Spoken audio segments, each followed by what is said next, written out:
Bien, buenas tardes. Hoy tenemos el agrado de iniciar un ciclo de conferencias y talleres relacionados al ámbito de las revisiones sistemáticas, abarcando aspectos teóricos y prácticos de la metodología de las revisiones, como de distintas herramientas que facilitan su conducción. Estas charlas se dan en el marco de la unidad de revisiones sistemáticas que se constituye como una unidad de desarrollo al interior del Centro de Excelencia SIGES para potenciar las actividades de formación, investigación y vinculación en el ámbito de las revisiones sistemáticas. Igualmente, esta unidad dará respuesta a los compromisos establecidos como centro colaborador Cochrane.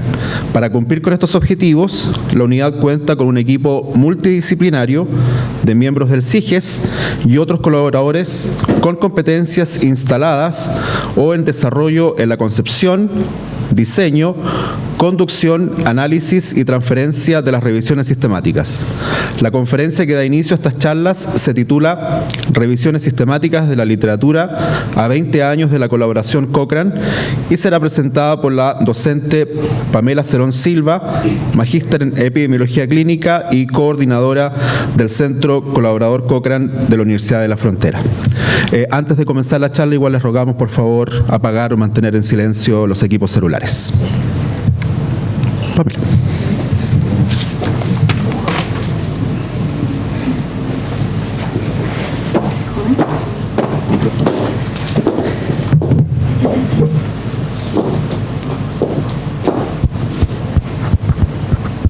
Ahí sí. Buenas tardes a los que están aquí presentes, colegas del SIGES, alumnos de nuestros programas de posgrado, alumnos también de pregrado y público en general.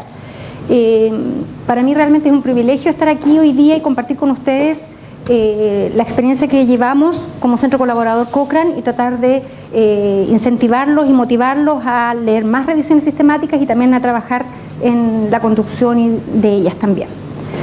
El título dice Revisiones sistemáticas de la literatura, 20 años de la colaboración Cochrane. La idea es dar las generalidades de lo que son las revisiones sistemáticas y ver cuál ha sido la contribución de la colaboración Cochrane en el desarrollo de estas.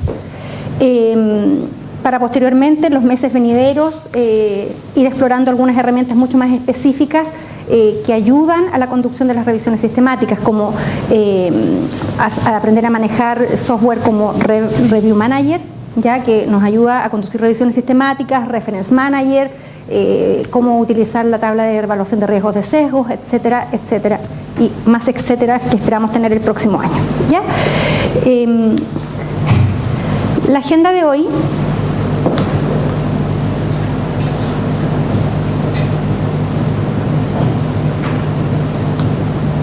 ahí está. Me pasé, ¿ve? Eso suele suceder. Ahí está.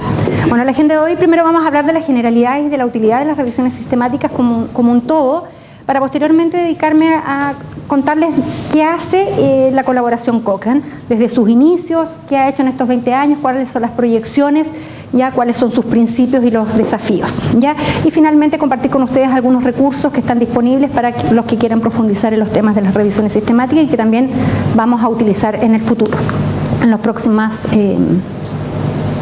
conferencias. ¿Qué son las revisiones sistemáticas? Bueno, en el quehacer cotidiano, cualquier clínico se ve enfrentado a múltiples dudas. Por ejemplo, ¿qué hacemos con don Benjamín que consulta por dolor lumbar puro? Les pongo un ejemplo del ámbito en el que me desenvuelvo. Hay que tomar una decisión frente a distintas alternativas. Se le indica reposo, se le indica antiinflamatorios. Dentro de la fisioterapia queremos aplicar calor, frío, ¿qué será más efectivo para este tipo de pacientes? Muy de moda está la quiropraxia, ¿será realmente efectiva? ¿Producirá algún efecto adverso? Mi paciente puede preguntarme, bueno, ¿puedo utilizar algunas otras herramientas como la acupuntura? Y ante estas interrogantes necesitamos entonces dar una respuesta, o nosotros como clínicos encontrar una respuesta satisfactoria para nuestros pacientes. En el ámbito un poco más global, ¿no? En el paciente individual también hay que tomar decisiones. Y yo les pongo el ejemplo aquí del régimen de garantías en salud que está en el marco de la reforma de salud de nuestro país, donde la ley establece que se debe elaborar una propuesta de garantías explícitas en salud que todos en Chile conocemos muy bien, o por lo menos creemos conocer muy bien, y en esta ley claramente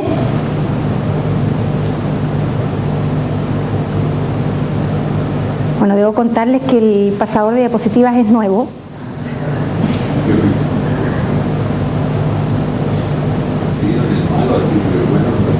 ¿Sí? Vea. Y lo apretado menos veces de la que ha avanzado la diapositiva. Ahí está. Bueno, en este régimen de garantías, en este artículo 13, dice que deben determinarse una serie de prioridades en salud para las cuales se va a trabajar con el régimen, ¿ya? Y que deben considerarse la situación de salud de la población, y lo importante aquí es que dice que debe establecerse la efectividad de las intervenciones en su contribución a la extensión, es decir, a la sobrevida y a la calidad de vida, y cuando sea posible también su relación costo-efectividad. Entonces aquí lo que está diciendo la ley es que es importante conocer la efectividad de las intervenciones que van a ser incluidas en estas garantías explícitas, y que le importa dentro de estas prestaciones que produzcan mayor sobrevida y mejor calidad de vida. Esos son los resultados de interés para poder considerarla, ¿ya? Y también su relación costo-efectividad. Dicen en el artículo que le sigue que la experiencia y la evidencia científica debiera ser lo que respalde esta toma de decisión, ¿ya? Entonces aquí habla de la evidencia. Y nuevamente dice que las prestaciones asociadas deben descartarse aquellas para las cuales no haya fundamentos de que significan un beneficio para la sobrevida o la calidad de vida de los afectados. Hace un nuevo énfasis sobre eso. Por lo tanto, sobre las decisiones que tenemos que tomar con nuestros pacientes individuales y las decisiones que debemos tomar también en ámbitos más macro, como sucede en las garantías explícitas, se necesita contar con evidencia muy sólida y de calidad. Voy a esperar, porque si no...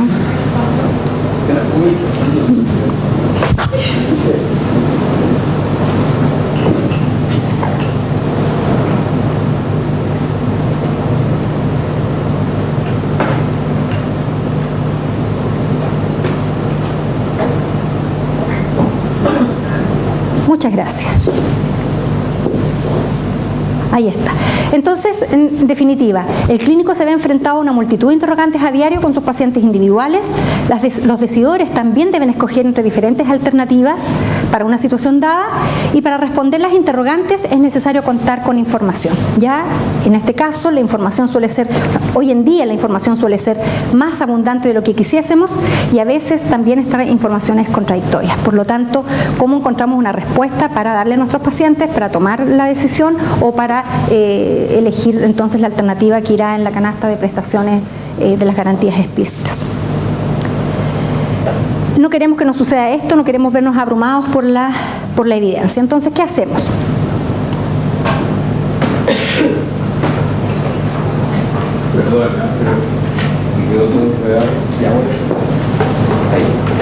No se preocupe, doctor, estamos en familia. Terminé. Eso es lo más importante. Volver a la... Inicia, eso.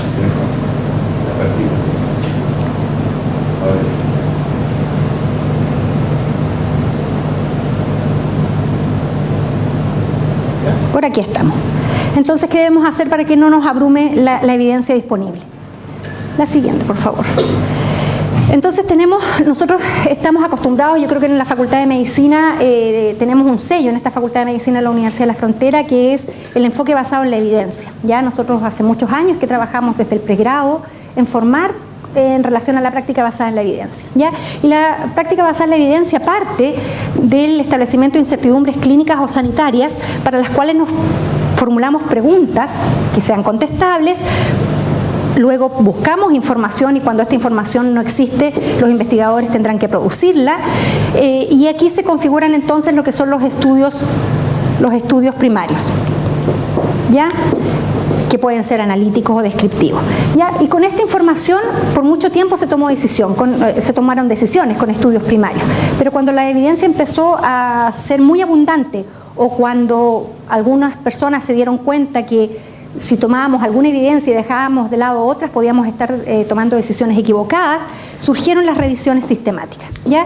Y hoy en día las revisiones sistemáticas están cobrando cada vez más importancia en la toma de decisiones, por un lado porque compilan estudios primarios y por otro lado porque sirven de sustento para las recomendaciones que están incluidas en las guías de práctica clínica, que son un set, ¿no es cierto?, de recomendaciones que se hacen a los clínicos. De hecho, el régimen de garantías explícitas para cada patología tiene una guía clínica donde está establecido las recomendaciones para cada situación particular, ¿ya?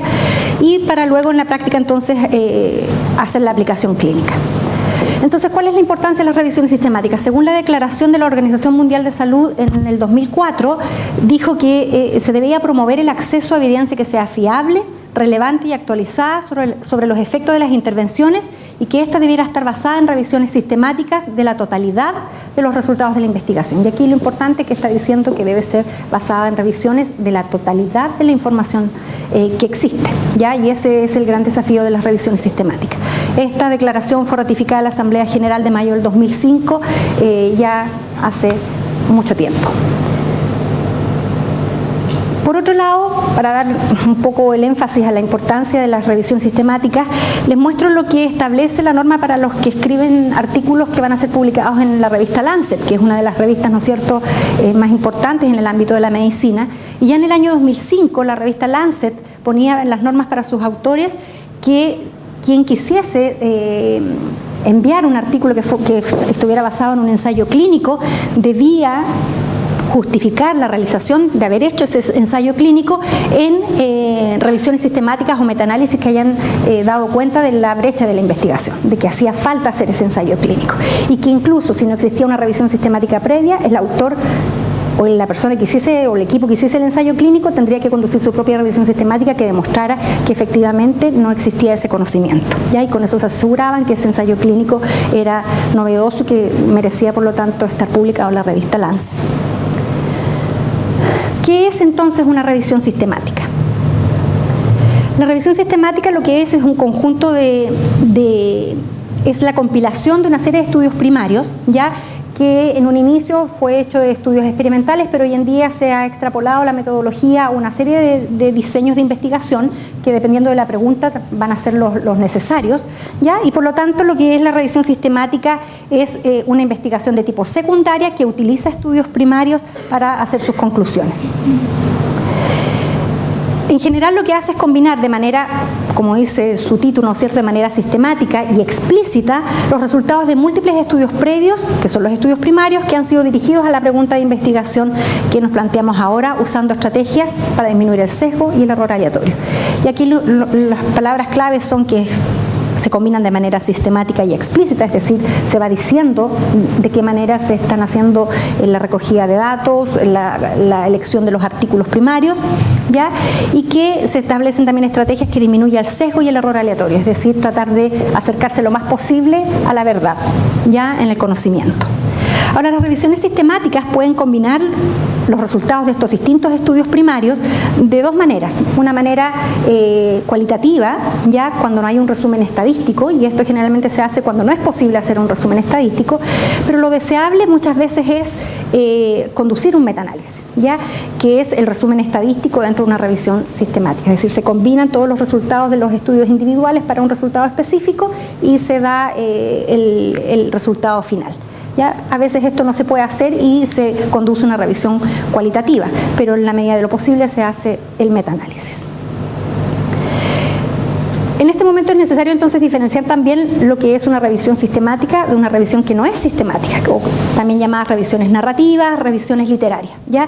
Básicamente tiene que ver con que las revisiones sistemáticas son un diseño de investigación en sí mismo, tienen una pregunta de investigación, tienen un material y método donde está muy establecido cuáles van a ser los criterios de inclusión de los estudios primarios, cómo se van a leer los estudios primarios, cómo se evalúa la calidad de esos estudios primarios, porque si hay estudios de muy baja calidad puede que no contribuyan al resultado final, etcétera. En las revisiones narrativas o las llamadas review no existen todos estos elementos y muchas veces va a depender un poco de los autores y no queda explícito, como sí lo queda en las revisiones sistemáticas, por qué se escogieron los estudios que dan cuenta, digamos, de los resultados de esa revisión, ¿ya? Eso es básicamente lo principal. De hecho, David Sackett cuestiona las revisiones narrativas porque dice que creía él que la razón de esta deficiencia es la tradición de llamar a un experto en el tema para hacer la revisión. Generalmente las revisiones narrativas son hechas por expertos, ¿ya? Y esos autores ya comienzan el apartado de objetivos con una conclusión. Ya desafortunadamente, dice Sackett, los resultados están ya anunciados desde un principio, ¿ya? Eso no significa que no haya que leer revisiones narrativas, ¿ya? Las revisiones narrativas son útiles para entender ciertas cosas, para en el pregrado sobre todo nuestros estudiantes debieran leer muchas revisiones narrativas, pero cuando tenemos que tomar decisiones o cambiar la práctica, ¿ya? Las revisiones narrativas no nos van a servir, ¿ya? Eso es lo que nosotros tenemos que tener muy claro. Formatos de las revisiones que no son sistemáticas, los artículos de revisión que les comentaba, las reviews, las editoriales, los libros de texto suelen ser revisiones que no son sistemáticas, que son narrativas. Esta misma charla es una revisión narrativa, yo no les estoy diciendo de dónde saqué la información, ya los artículos periodísticos, las clases que le hacemos a nuestros alumnos. Por lo tanto, se usan y son útiles.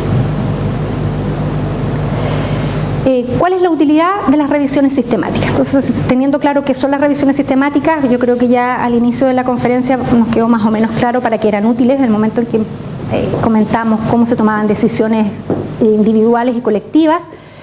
Pero resumiendo, las revisiones sistemáticas primero nos ayudan a describir el estado del arte de un tema. Cuando uno escribe un protocolo de investigación, tiene la primera parte que describir el estado del arte y tiene que derivar en una brecha de investigación, ¿ya? Por lo tanto, las revisiones sistemáticas también nos identifican estas brechas de investigación. Lancet le pide a los autores de ensayos clínicos que quede establecida esta brecha de investigación a través de una revisión sistemática, ¿ya? Pero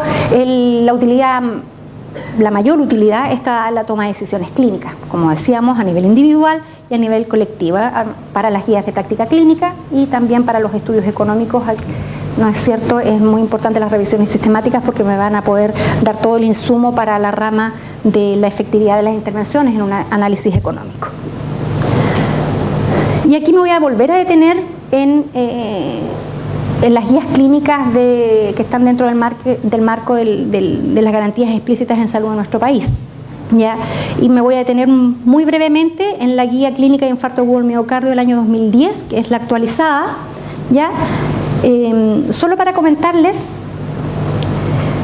cómo se hacen las recomendaciones en las guías de práctica clínica. Cada vez las guías clínicas que ha establecido el Ministerio de Salud que se han ido desarrollando para el régimen de garantías explícitas se apegan cada vez más a las normas de desarrollo de guías de práctica clínica a nivel internacional. Y aquí se muestra lo que esta guía establece. Desde el diagnóstico por un electrocardiograma, usar aspirina acompañada de clopidogrel, realizar terapia de reperfusión, ¿no es cierto?, terapia fibrinolítica y angioplastía percutánea, ¿ya?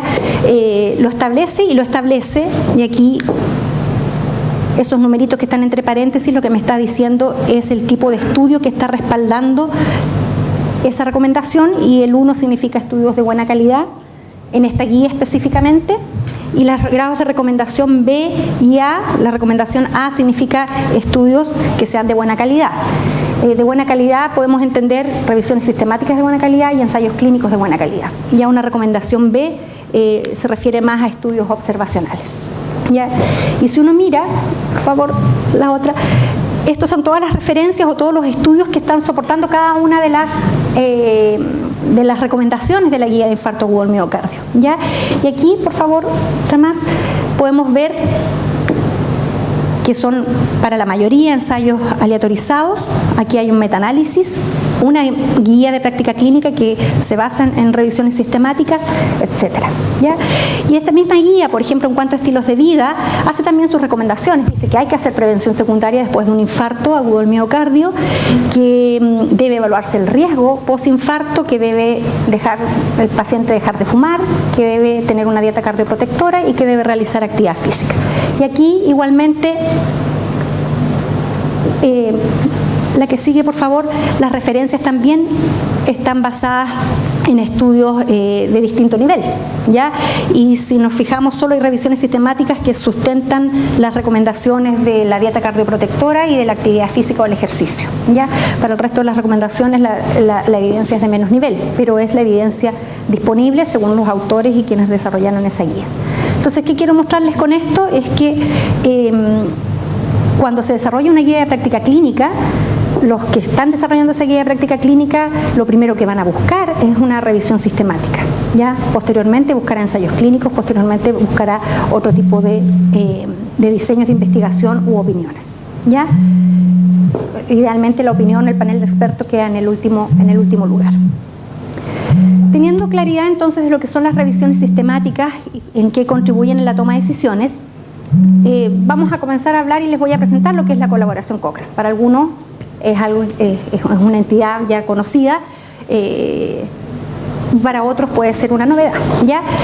Y la colaboración Cochrane, bueno, ahí está el logo de los 20 años, el año 1993 se estableció, digamos, la colaboración Cochrane como un grupo que trabaja, digamos, en las revisiones sistemáticas.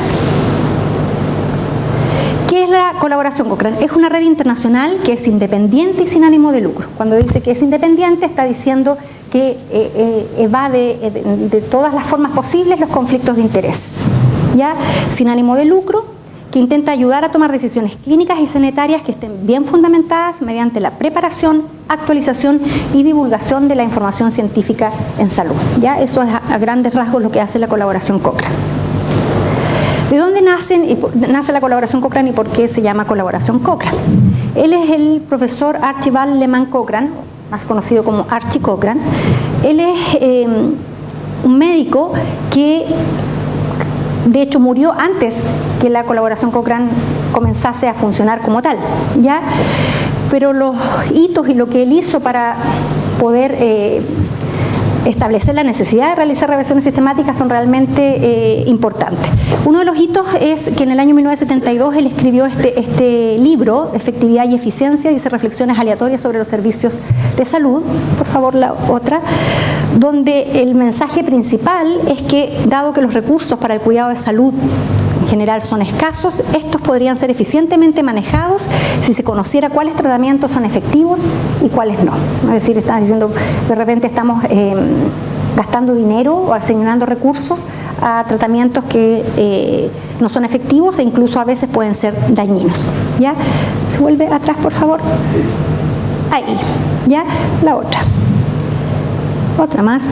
Y en 1979, después de trabajar, él trabajaba básicamente en lo que es cuidado perinatal, ¿ya? Él dijo que hizo una de las grandes críticas, dice, que puede hacer a la profesión médica en ese entonces, yo creo que esta crítica es para todas las profesiones, dice, es que no se había realizado un resumen crítico, organizado por especialidad y subespecialidad, que sea adaptado periódicamente de todos los ensayos clínicos randomizados. Es decir, cuando él escribe el libro de efectividad y eficiencia, lo que él está haciendo, está promoviendo el uso de los ensayos clínicos para la toma de decisiones, ¿ya? Y después, con el tiempo, se da cuenta que habiendo muchos ensayos clínicos, alguien debiera, o algún grupo debiera, entonces, reunirlos para poder, ¿no es cierto?, producir un resumen de la información.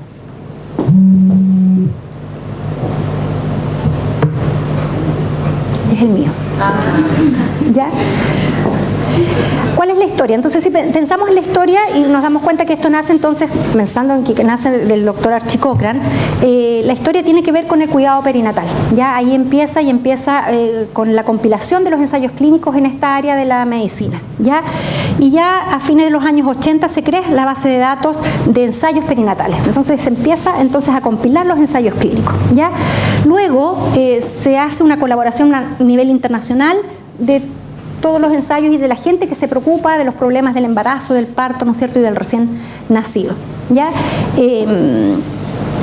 Recién en 1992, se fijan, por ahí parte el tema. ¿Ya? Entonces, uno de los hitos importantes es esta creación de esta base de datos, ¿ya?, que después va a dar paso a la creación de la base de datos de revisiones sistemáticas de la colaboración Cochrane. ¿Ya?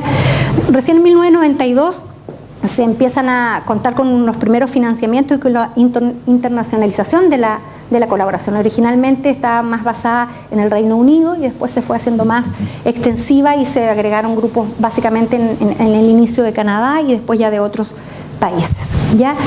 Y recién en 1993 entonces se establece y se funda la colaboración Cochrane como tal en el Reino Unido y se realiza el primer coloquio, la primera reunión anual de la colaboración también en el Reino Unido.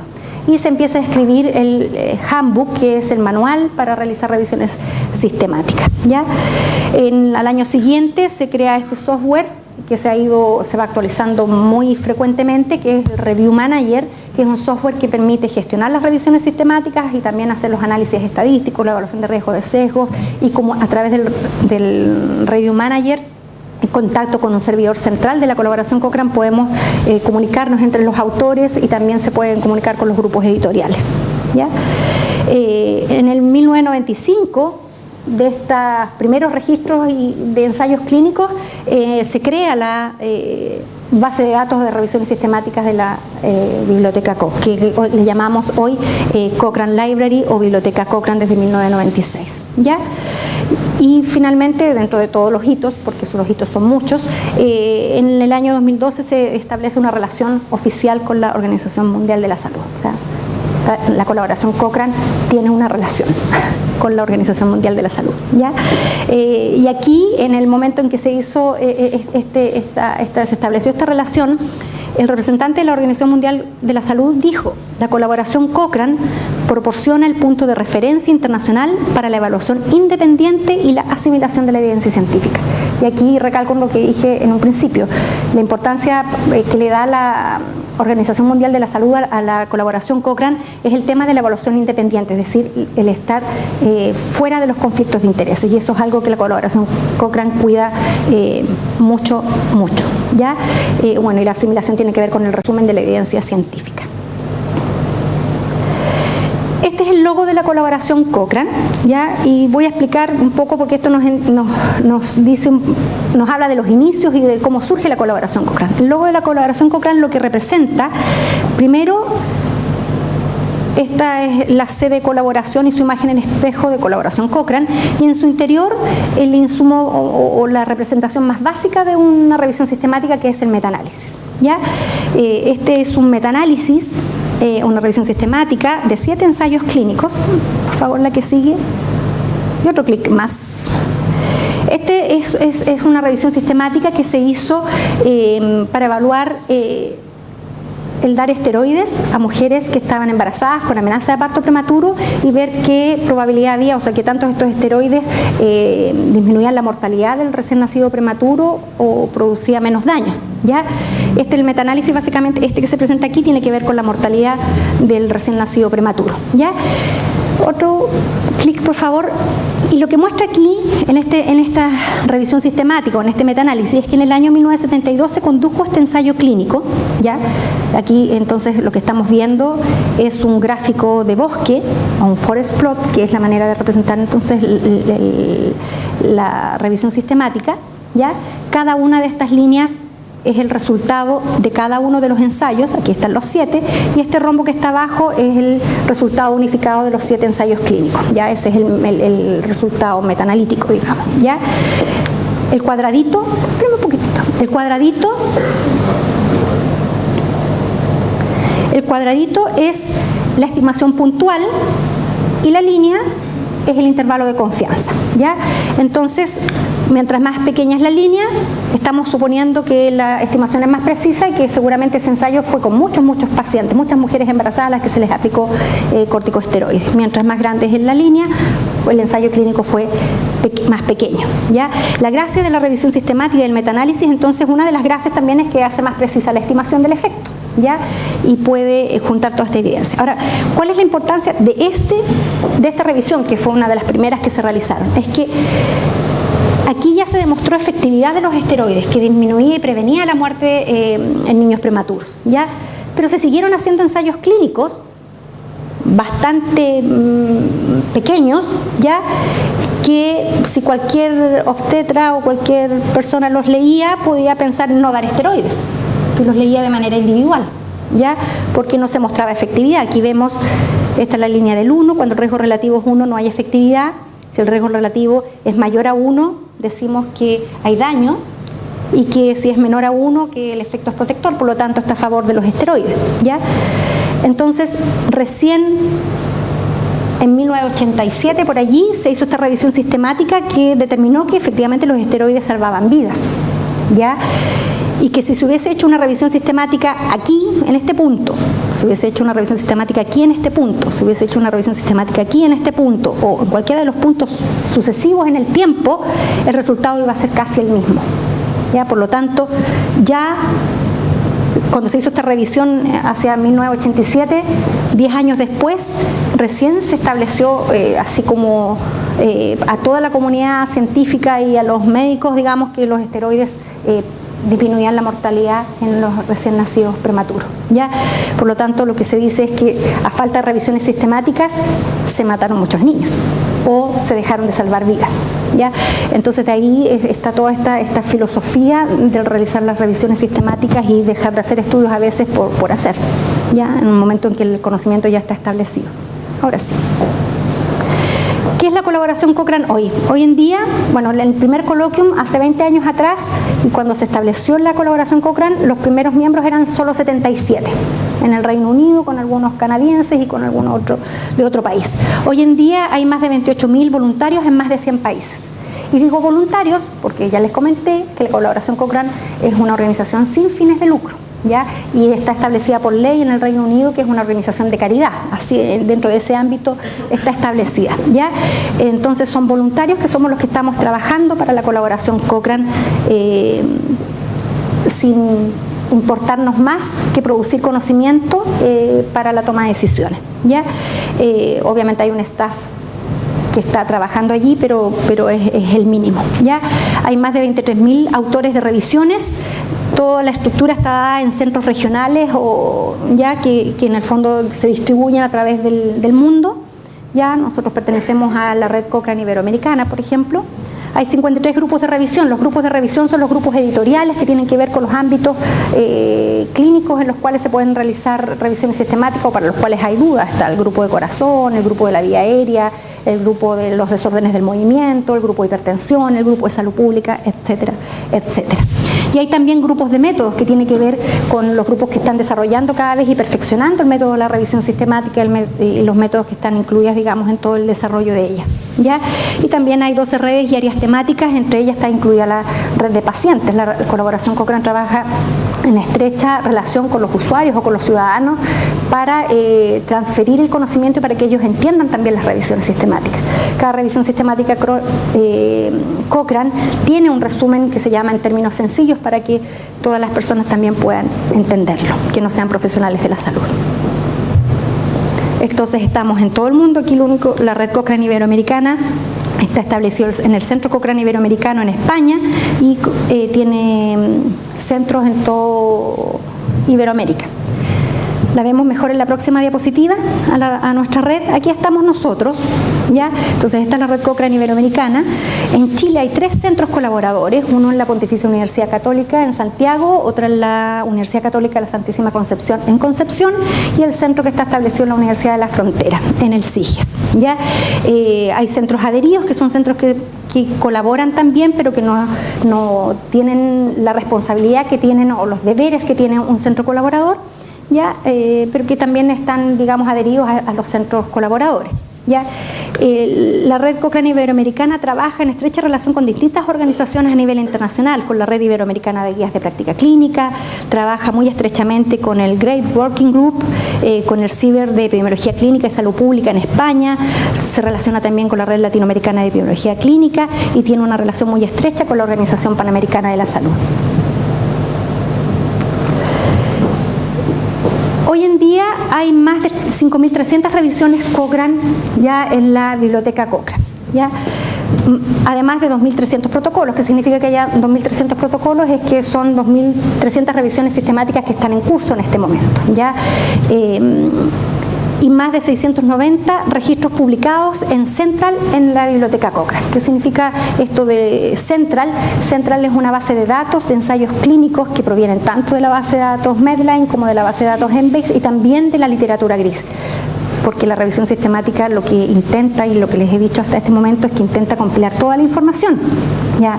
Pero lo que hace es tratar de compilar toda la información que está disponible y también la no disponible fácilmente, como la literatura gris. Ya hay muchos estudios, muchos ensayos clínicos que no son publicados en las revistas que están indexadas en estas bases de datos. las mismas tesis que ustedes hacen muchas veces no llegan a publicarse, se presentan los trabajos en congreso y no llegan a publicarse, y se tiene que intentar recopilar toda esta información. Se publica en revistas que no están indexadas en ninguna base de datos, ¿ya? Y se intenta llegar a todos esos ensayos clínicos. Por lo tanto, eso también ha sido una tarea muy titánica, y aquí veo alumnos. Nosotros trabajamos en la búsqueda manual como centro colaborador y tenemos personas que nos colaboran en hacer esta búsqueda manual. Tenemos que ir revista por revista y mirar los índices y ver qué ensayos clínicos hay, depende de las áreas, ¿ya? Pero aquí lo que podemos ver también es el progreso de las revisiones sistemáticas, ¿ya? Es bastante importante.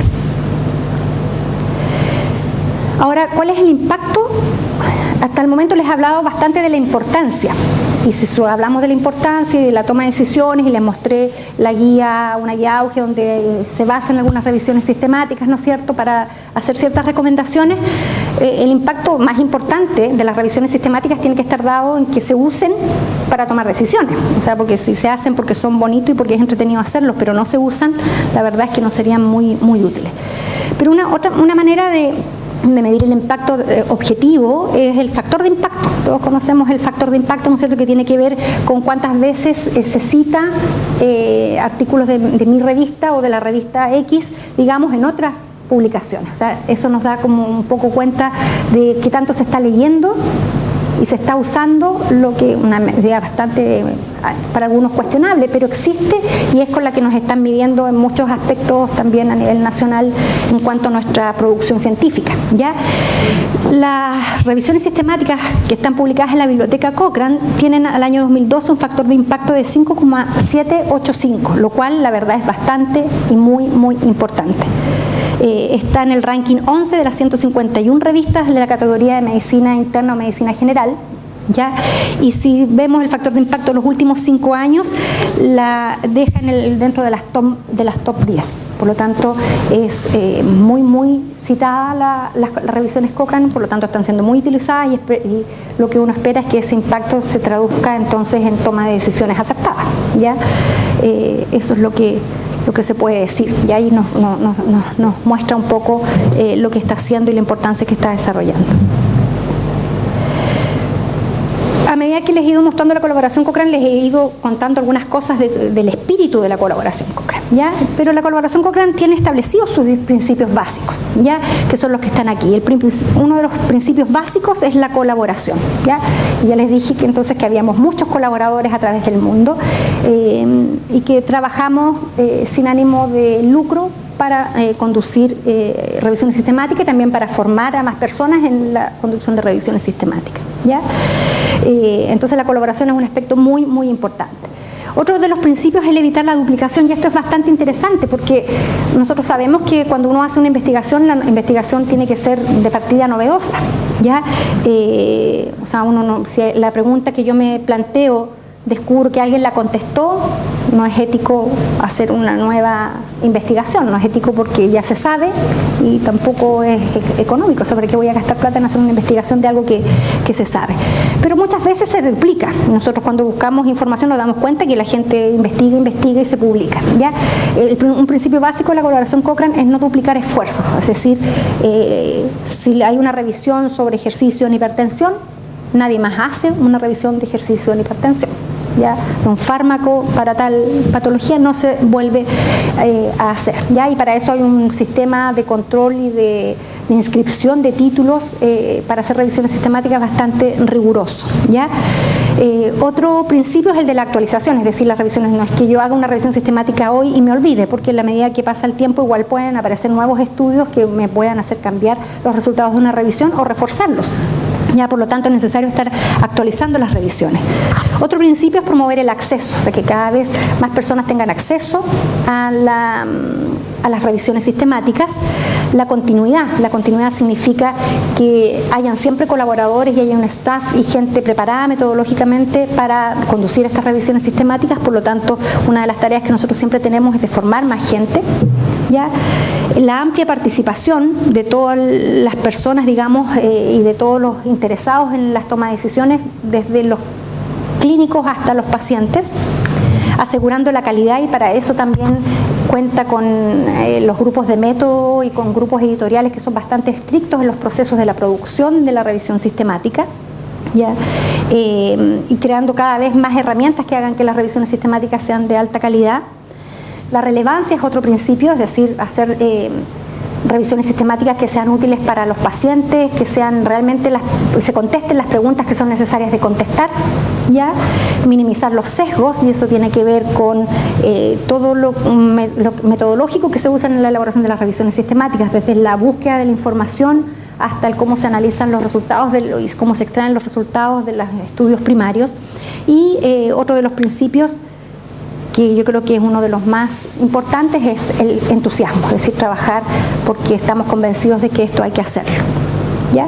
Y las fotos que les muestro ahora lo que quiere mostrarles es un poco estos principios, ¿ya? Esta es una reunión de la Red Cochrane Iberoamericana que fue en Barcelona, ya en el año 2007, y aquí pueden ver algunos personajes, si alcanzan a ver, que ustedes conocen muy bien, ya, que no se pierden reunión, ya.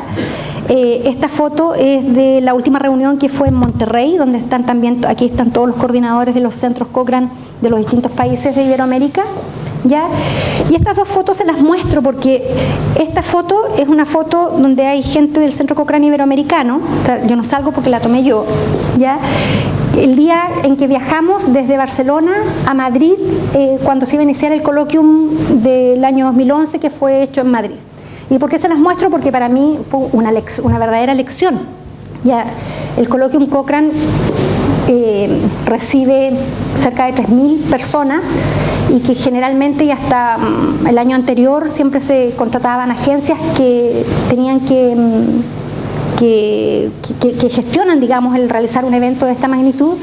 Y en el caso de este coloquium que fue en Madrid y que fue organizado por el Centro Cochrane Iberoamericano, considerando la crisis económica europea y porque ellos tienen el espíritu de colaboración y de cooperación bastante y de entusiasmo bastante arraigado, ellos organizaron el coloquium con el personal que trabaja en la colaboración Cochrane, así como que en el CIGEF vamos a organizarlo. También lo hemos hecho, ¿no? En nuestros países lo hacemos también así, ¿ya?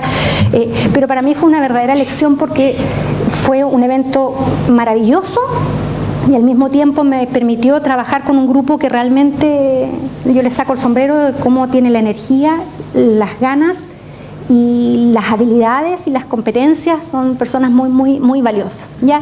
Y finalmente, bueno, este es el aula, el auditorium principal donde se hizo el coloquium, donde se ve un poco la magnitud del evento, ¿ya? Y los coloquium, las reuniones, las gracias que tienen es que a pesar de que hoy en día con las tecnologías podemos estar trabajando sin importar las distancias, los encuentros cara a cara generalmente son también muy importantes y también entretenidos.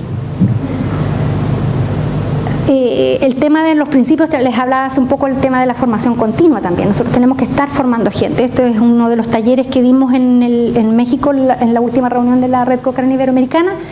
Y la diapositiva que viene, quiero que la miren bien porque nos muestra el entusiasmo, ¿ya?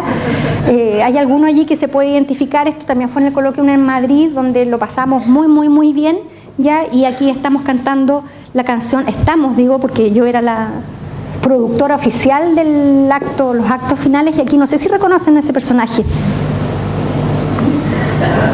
¿Ya?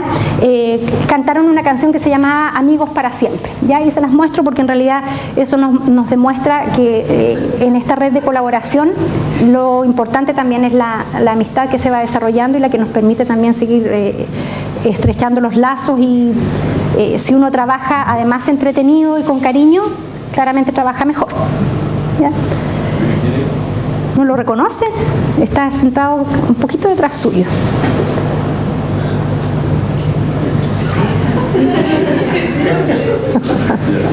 Ya. La que sigue. Bien, ¿cuáles son los desafíos? Bueno, la conferencia dice las revisiones sistemáticas a 20 años de la colaboración Cochrane. La colaboración ha pasado 20 años de ser muy pequeña y muy focalizada en Europa, se ha extendido a todo el mundo, ha aumentado la producción de una manera bárbara, ha influido en las tomas de decisiones de alguna manera, pero obviamente no todo es bueno y hoy en día tiene desafíos y se está replanteando el plan estratégico de la colaboración Cochrane para los próximos 20 años. ¿Ya? Hace poco cambió el CEO de la colaboración Cochrane, que es como el gerente general de la colaboración, ¿ya? Y su gran tarea es hacer este nuevo plan estratégico, ¿ya? Y lo importante es que en los próximos 20 años se espera la transformación, donde va a permanecer el producto, obviamente el producto final, y lo que mueve a la colaboración Cochrane es elaborar revisiones y mantenerlas actualizadas, ¿ya? Pero hay algunos aspectos que hay que mejorar, como la revisión del proceso de producción de las revisiones, mayor estandarización aún y mayor rapidez. Tal vez una de las más grandes críticas que tiene la colaboración Cochrane es lo que demora todo el proceso editorial para que una revisión salga, ¿ya? Y eso, algunos de ustedes que veo aquí presentes han vivido eso. Yo también lo he vivido, ¿ya? Y hay un proceso bastante largo que tiene que ver con la rigurosidad de cómo se hace el proceso, pero también hay muchas cosas que se pueden mejorar y se está trabajando en ello, ¿ya? El otro gran desafío tiene que ver con responder a las preguntas relevantes de los usuarios, de los pacientes, de lo que los profesionales están haciendo, no hacer revisiones por hacer, y que los esfuerzos estén realmente focalizados en las grandes preguntas, ¿ya? Otro gran desafío es la traducción a distintos idiomas. La idea, hoy en día el idioma oficial de la ciencia es el inglés, y las revisiones sistemáticas se producen en inglés, también las revisiones sistemáticas Cochrane, ¿ya? Pero la idea es tener traducción en distintos idiomas. Ya al español la gran mayoría está traducida, pero en portugués al menos los resúmenes, ¿ya? Y la idea es ir traduciendo a distintos idiomas, y ya se está haciendo para varias lenguas. Otro de los grandes desafíos es el acceso global, ¿ya? La biblioteca Cochrane, la verdad es que es como un poco contradictorio, pero una de las maneras de sostener la colaboración Cochrane, que es sin ánimo de lucro, es a través de la biblioteca Cochrane. Ahora, si bien es cierto la biblioteca Cochrane tiene un costo, no lo tiene para los países que no la pueden pagar, ¿ya? Por lo tanto, en realidad también está abierta, ¿ya? Nosotros tenemos acceso, ¿ya? Y finalmente, otro de los desafíos tiene que ver con las transferencias del conocimiento. Si bien es cierto, pareciera que se están usando las revisiones sistemáticas para tomar decisiones, todavía hay muchas brechas entre los resultados de la investigación con lo que los decidores están haciendo, ¿ya? O las políticas están diciendo que deben hacerse, ¿ya? Por lo tanto, hay bastantes desafíos, y esas son las líneas principales en el nuevo plan estratégico que se está desarrollando, ¿ya? Finalmente, solo les muestro algunos recursos, ya todo lo que yo les dije está aquí, y mucho más claro y mucho más entretenido, así que podrían incluso no haber venido. Pero en Cochrane.org ya tenemos toda la historia de Cochrane, tenemos todo cómo podemos vincularnos mejor, etcétera, etcétera. ¿Ya? Podemos acceder en la otra página al Centro Cochrane Iberoamericano, que está en el proceso de cambiar su página, así que pronto va a tener otra cara, pero seguirá siendo Cochrane.es, ¿ya? A través de Cochrane.org podemos acceder a lo que es Cochrane Training, que es donde están todos los materiales para aprender a realizar revisiones sistemáticas y que usan las personas que están aprendiendo a hacer revisiones sistemáticas. Y en el próximo enlace podemos ver el mismo material en español. Eso ha sido igual un gran trabajo en el último par de años en traducir todo el material de formación del inglés al español para que esté disponible para los que hablamos y leemos español. Esta es el acceso a la biblioteca Cochrane de cochranelibrary.com. Ya es bastante amigable, hay tutoriales para trabajar en ella. La única salvedad, y eso yo se los he dicho a algunos de ustedes, es que si nosotros hacemos las búsquedas y queremos acceder a los textos completos a través de Cochrane Library, no vamos a poder, ¿ya? Porque estamos entrando directamente al servidor en el Reino Unido, ¿ya? La que sigue, por lo tanto, la recomendación para acceder a los textos completos es acceder a través de la Biblioteca Virtual de la Salud, que es Vireme, ¿no es cierto? Básicamente bbs.cl, y a través de ella estamos entrando a través de Vireme y nos está reconociendo a nuestros computadores como con acceso libre. Ya, por lo tanto, a través de esta página, aquí abajo, aquí hay muchas bases de datos y por aquí está Cochrane. Ya, a través de ella, la que sigue, vamos a ingresar a la biblioteca Cochrane. Aquí está de Cochrane Library y la biblioteca Cochrane Plus. La diferencia es que la biblioteca Cochrane Plus tiene revisiones sistemáticas de Cochrane Library, pero traducidas al español. Por lo tanto, nos da también una mayor facilidad de lectura. También podemos encontrar recursos. Aquí está la página siges.cl, nuestra página web, ya donde está nuestra vinculación con Cochrane, ya, y si cliqueamos ahí vamos a encontrar también muchos enlaces que nos van a ser de utilidad. En nuestra misma página web vemos ahí al doctor Xavier Bonfil, él es el director de la red Cochrane Iberoamericana, que nos dio una entrevista hace poco y donde nos habla también de la importancia de la colaboración Cochrane y del rol que tenemos nosotros como centro colaborador. Y también la colaboración Cochrane está obviamente en las redes sociales. Ya eso hoy en día parece que es muy importante y la verdad es que se ha profesionalizado bastante lo que se hace en las redes sociales. Estamos en Facebook, así que los que se quieran unir al grupo son bienvenidos. Los que quieran seguir a la colaboración Cochrane en Twitter, en LinkedIn y el canal de YouTube. En el canal de YouTube van a poder encontrar también una serie, ahora con ocasión de la celebración de los 20 años de la colaboración, se han elaborado una serie de videos que son 20, apareció ayer, si no mal no recuerdo, el número 17, donde se habla de toda la historia de la colaboración Cochrane, cómo se producen las revisiones, cómo se están en las redes sociales, cómo se ha utilizado la tecnología. Tiene que ver el último de los videos. Ya los invito entonces a revisarlos también porque nos muestra mucho esto del espíritu, qué significa la colaboración, cómo los pacientes participan de la colaboración, también está en estos videos. Y eso es todo cuanto tengo que decirles. Nuestra Facultad de Medicina, este es el hospital, la casa de convalecencia en el Hospital de San Pau, donde hasta hace unos meses atrás estaba el Centro Cochrane Iberoamericano. Ahora se trasladó a un edificio, parece que no tan hermoso, pero igualmente histórico, ¿ya? Y con ellos tenemos los lazos. Eso es lo que tenía para contarles.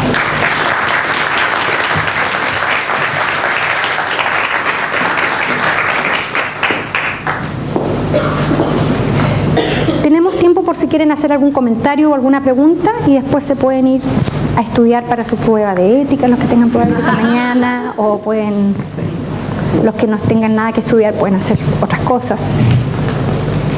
No sé si alguien quiere. Hola, profe.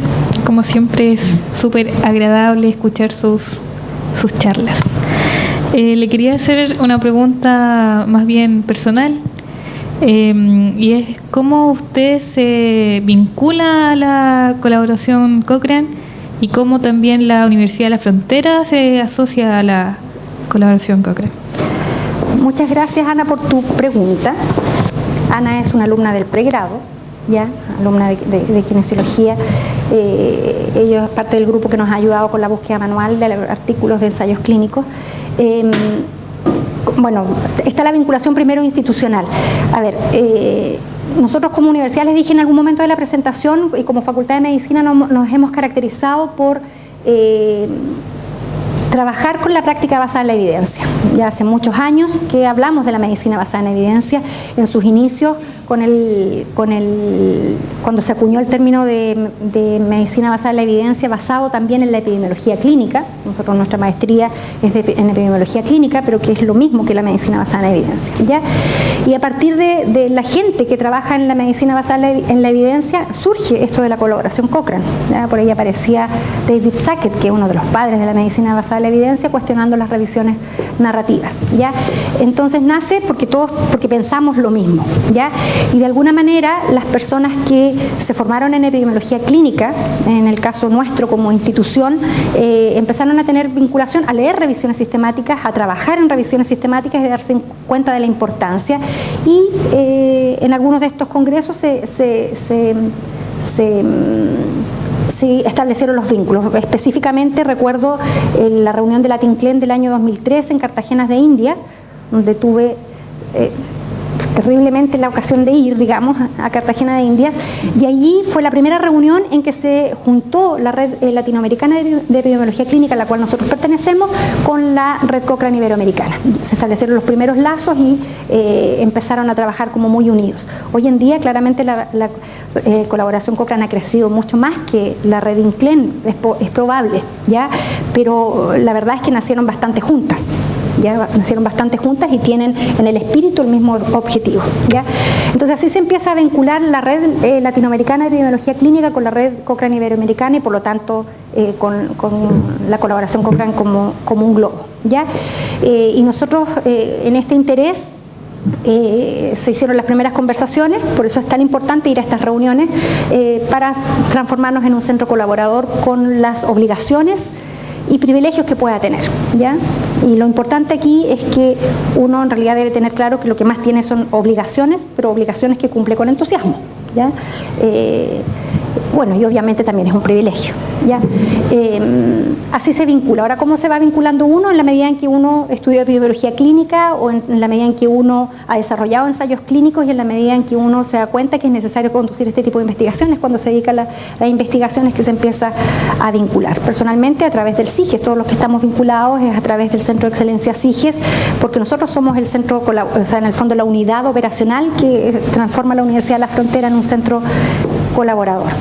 Ya, y la vinculación tiene que ver con eso, y porque estamos realizando revisiones sistemáticas. En estos días debiera estarse revisando ya una revisión sistemática que estamos desarrollando, y también, bueno, hoy en día estamos promoviendo que nuestros alumnos también hagan revisiones sistemáticas Cochrane, como parte de sus tesis de maestría y todo eso. No sé si te responde la...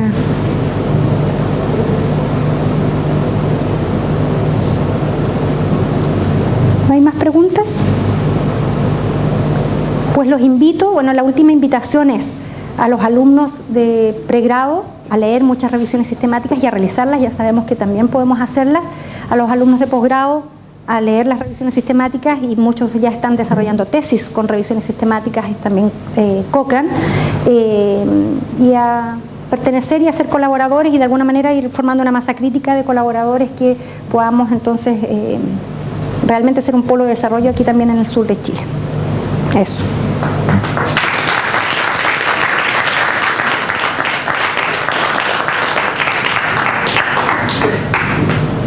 No le entiendo. Me dice la Ivonne, me recuerda aquí muy bien que todos los jueves en las sesiones de magíster van a haber conferencias o talleres con temáticas. De hecho, el próximo taller, la próxima sesión, vamos a trabajar lo que es Reference Manager con Pedro Lorca, ya, que era uno de los que estaba allí en la foto, ya. Después vamos a trabajar el tema de la metodología propia. Hoy día yo les hice una cosa muy global de lo que son las revisiones sistemáticas, pero vamos a trabajar ya cómo es la metodología Cochrane. Ya vamos a tener talleres de búsquedas avanzadas de la literatura en distintas bases de datos, y queremos ya el próximo año, con la masa que realmente se interese en hacer revisiones sistemáticas, aprender a manejar Review Manager, hacer los metaanálisis y trabajar duramente, arduamente, y hacer revisiones sistemáticas. Esa es la idea que tenemos como grupo de revisiones sistemáticas y de estas conferencias, es ir creando una masa crítica que nos ayude. Eso.